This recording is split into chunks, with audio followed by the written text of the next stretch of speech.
రైతు భరోసాలు ఇచ్చినందుకు ప్రజా పాలన పోవాలనా? నర్సరీ నుంచి 12వ తరగతి వరకు నాస్టతో పాటు లంచ్ పెట్టి పిల్లల చదువులను బాగు చేసినందుకు పోవాలనా? స్కిల్ యూనివర్సిటీ తెచ్చినందుకు పోవాలనా? ఏటీసీలు అడ్వాన్స్ టెక్నాలజీ సెంటర్లు తెచ్చినందుకు ప్రజాపాలన పోవాలనా? పాలిటెక్నిక్లను పునరుద్ధరించినందుకు ప్రజాపాలన పోవాలనా? దేనికోసం ప్రజాపాలన పోవాలని నేను అడుగుతున్నా. నువ్వు వదిలేసిన ఎస్ఎల్బిసి ఈ నల్గొండ జిల్లా ఫ్లోరైడ్ బాధితులు కాళ్ళొంకర, చేతులొంకర, నడువంకర దశాబ్దాల కొద్దీ ఫ్లోరైడ్ పీడిస్తుంటే ఆనాడు కోమటిరెడ్డి వెంకన్న జానారెడ్డి గారు ఎస్ఎల్బిసి రాజశేఖర రెడ్డి గారిని ఒప్పించి పనులు ప్రారంభిస్తే 34 కిలోమీటర్లు పూర్తి చేసి 10 కిలోమీటర్లు నీకు అప్పచెప్తే 10 ఏళ్ళు పడావు పెట్టిన దుర్మార్గుడా. నువ్వు పడావు పెట్టిన ఎస్ఎల్బిసిని మేము పూర్తి చేసి 3,60,000 ఎకరాలు నల్లగొండకు తాగునీరు సాగునీరు ఇస్తున్నందుకు ఈరోజు మేము పోవాలేనా? దేనికి పోవాలి? మూసి కాలుష్యం. మా అక్కలీడు ఉండ్రు, మా ఐలే ఆడున్నాడు, మా కుంభమణిలు ఈయనే ఉన్నాడు. నా జన్మదినం అంటే హైదరాబాద్లో ఉండకుండా భువనగిరికి వచ్చి పాదయాత్ర చేసిన లక్ష్మీ నరసింహస్వామిని దర్శనం చేసుకొని భువనగిరి మూసి ఎంబడి చేసిన. ఆ మురికి గురించి ఇంకా నేను చెప్పుడు కంటే మా అక్కలు చెప్పారు. ఒక అక్క వచ్చి నాతో మాట్లాడింది, అయ్యా నిన్న మొన్ననే నా దగ్గరకు వచ్చి పలకరించి మాట్లాడితే ఎంతమంది పిల్లలు అడిగినా 2 పిల్లలు, పెద్దోడు ఉన్నాడయా, కొడుకు చిన్నామె బిడ్డ అని.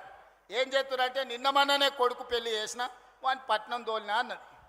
ఎందుకక్క పట్నం ఎందుకు తోలినామంటే, అయ్యా పెళ్ళైన పిల్లలు ఈడుంటే ఈడ ఉండే నీళ్లు తాగినా ఈడ వండిన పంటలు తింటే వాళ్ళ కడుపులో పుట్టబోయే బిడ్డ కన్నొంకర్ను కాలొంకర్ను పోతుంది.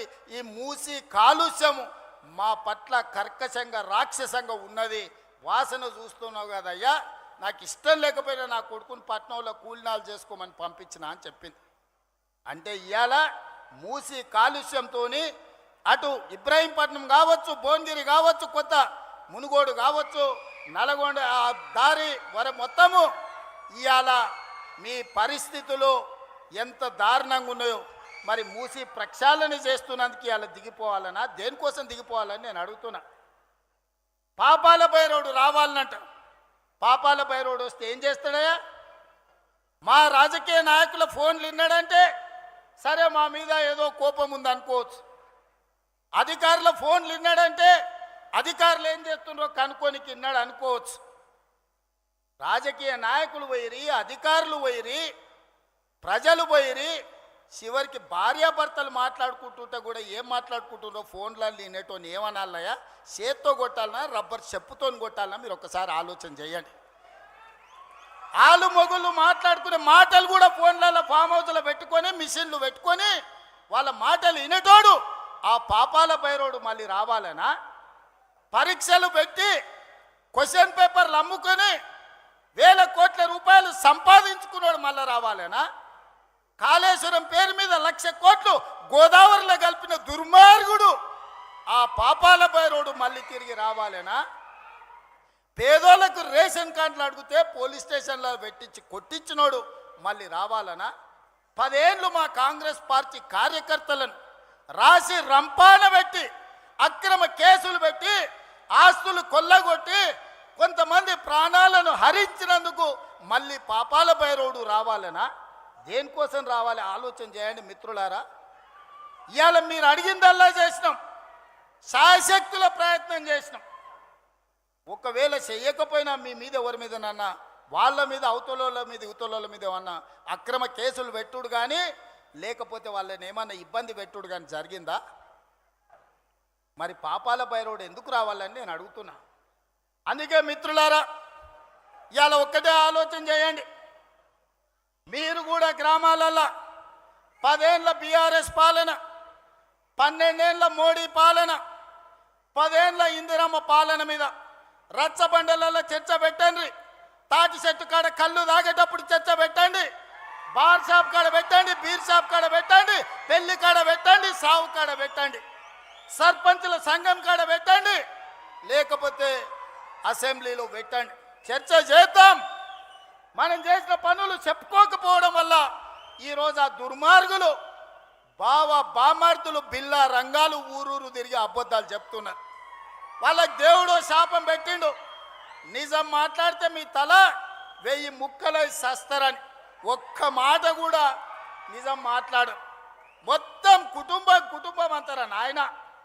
ఫామ్ హౌస్లో వండుకున్న శుక్రాచార్యుడు కావచ్చు, ఊరి మీద తిరిగే మారీచుడు కావచ్చు, లేకపోతే సుబావుడు కావచ్చు, ఎవడన్నా నిజం మాట్లాడతారా?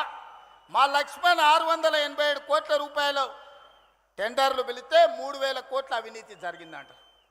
మూతి మీద పెట్టి కొడతా రా సవాల్ చేస్తున్నాను మా లక్ష్మణ్ అన్నాడు. ఇక మళ్ళా రాలే. సింగరేణిలో టెండరే కాలేదు, తారీఖే రాలేదు, మొత్తం సింగరేణి కొల్లగొట్టిరని నోరు తెరిచిన అబద్ధం. నోరు తెరిస్తే అబద్ధాలు చెప్పి 100 అబద్ధాలు, ఒకటే అబద్ధాన్ని 100 సార్లు చెప్తే నమ్మకపోతారా అని అనుకుంటారు.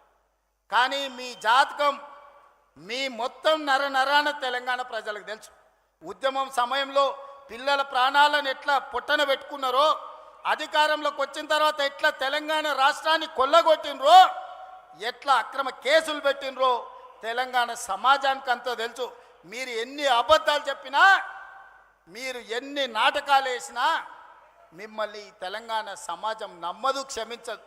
అందుకే మిత్రులారా, ఇవాళ మా ఎంకన్న చాలా విషయాలు ప్రస్తావించాడు. నల్లగొండను ప్రత్యేకంగా చూడమన్నాడు.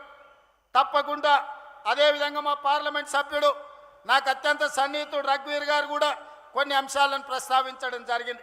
వాటన్నిటిని తప్పకుండా మా అధికారులకు ఆదేశాలు ఇచ్చి ఆ పనులను ఏ విధంగా ముందుకు తీసుకెళ్లాలనో 100% ప్రయత్నం చేస్తాం.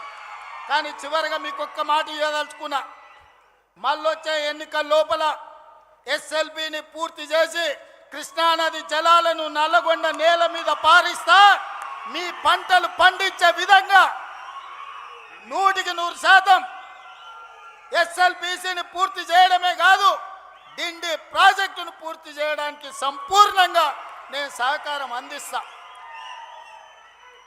నా జీవిత లక్ష్యం ఒక్కటే, మూసీ నది ప్రక్షాళన. మోడీ సబర్మతి కాదు, ఢిల్లీ యమున కాదు, యోగి గంగా నది కాదు. ఈ దేశానికి ఎవడు వచ్చినా మూసీ నది ప్రక్షాళన చూడడానికి రావాలి. దేశానికి తలమానికంగా మూసీ నది ప్రక్షాళన చేస్తా. మా చామల కిరణ్ రెడ్డి ఏదైతే కోరుకుంటుండో ఆయన పార్లమెంట్లో, ఈ మూసీ కంపు నుంచి, కాలుష్యం నుంచి నల్లగొండ బిడ్డలకు విముక్తి కలిగించే బాధ్యత నాది. ఒట్టేసి చెప్తున్నా, మూసీ పూర్తి చేస్తా. ఎవడు వచ్చినా, ఎవడు అడ్డం పడ్డా, ఎవడు ఆత్మహత్య చేసుకున్నా మూసీలేసి తొక్కుతా, మూసీ నది ప్రక్షాళన చేస్తా. ఎవడెవడైతే మాట్లాడుతుండో రాసుకోండి. 94 నుంచి 2004 2 సార్లు టీడీపీ, 2004 నుంచి 2014 2 సార్లు కాంగ్రెస్, 2014 నుంచి 2024 వరకు 2 సార్లు బీఆర్ఎస్. ఇవాళ నేను చెప్తున్న ఈ వేదిక మీద నుంచి నల్గొండ బిడ్డల ఆశీర్వాదంతో, మీ ఉత్సాహంతో 2024 నుంచి 2034 వరకు 3 రంగుల జెండా ఎగురుతుంది. తెలంగాణ ప్రజల ఆకాంక్షలు తీరుస్తుంది. ప్రజా పాలన ప్రజల ఉనికిని, మనుగడను కాపాడుతుంది. ఇదే నా మాట. మీరు అండగా నిలబడండి సోదరులారా. 10 ఏళ్ళు వెనక్కి తిరగకుండా తెలంగాణ రాష్ట్రాన్ని దేశంలోనే నంబర్ 1గా తీర్చిదిద్దుతా. మీరందరూ అండగా ఉంటారా?